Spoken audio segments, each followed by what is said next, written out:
Welcome to Lesson 3, Challenges and Research about Critical Thinking in Music. In this lesson, we will discuss some of the challenges found in teaching critical thinking skills and how those challenges appear in the music classroom. We'll also learn from some research about specific critical thinking in music strategies.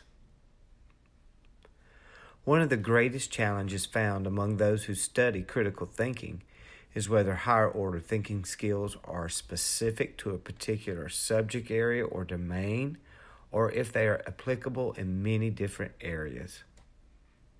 Researcher Wang refers to this as the generic versus discipline-based debate. Some higher-order thinking skills seem to be generally applicable across content areas, of course, with the use of vocabulary of that field.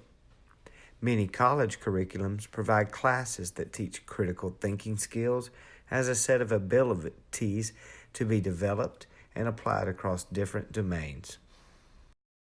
Another question often answered is if critical thinking is a skill or an ability. There are two different answers to highlight in research. Wang says skill is performance of skilled tasks, while ability is the capacity to complete those tasks. In other words, you may be skilled in playing the saxophone, and you might have the capacity to write your own music. Barrow, as mentioned in Wang's research, believed that skill is a subset of ability. Also, there are some educators who use skill and ability as two interchangeable terms. However, we have to define the difference between performance skill and inner ability.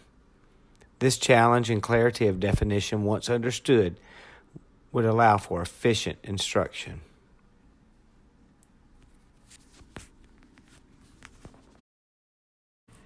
Now let's take a look at what some research says about specific strategies used to teach critical thinking in the music classroom. We'll learn some of the strategies later on in this module. Making music, performing, and creating music are common strategies implemented in music classrooms. Performing music involves problem solving.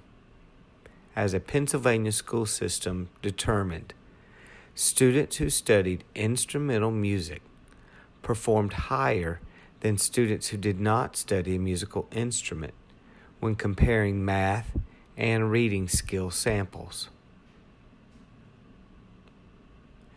Music listening is a strategy supported in music classrooms at all ages and levels. Music listening activity-based instruction was shown to improve processes of comparing, analyzing, and evaluating among learners.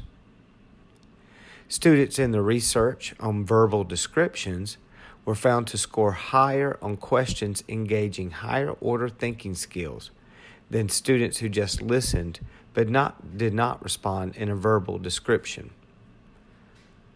According to Lind in 2014, music mapping synthesizes musical melodies, harmonies, tones, rhythms, and patterns for recall, evaluation, and creation. Mapping research suggests experience-based lessons are best, and that music educators should include questions that help students recognize gaps, draw their own conclusions, work to solve problems, evaluate and create their own making and learning of music. Questions should be open-ended and lead to further questioning and conclusions. Increasing musical reasoning and student thinking should be the primary goal of the questioning strategy. That's the end of Lesson 3, Challenges and Research about Critical Thinking in Music Education. Please click on Lesson 4 to go to the next module.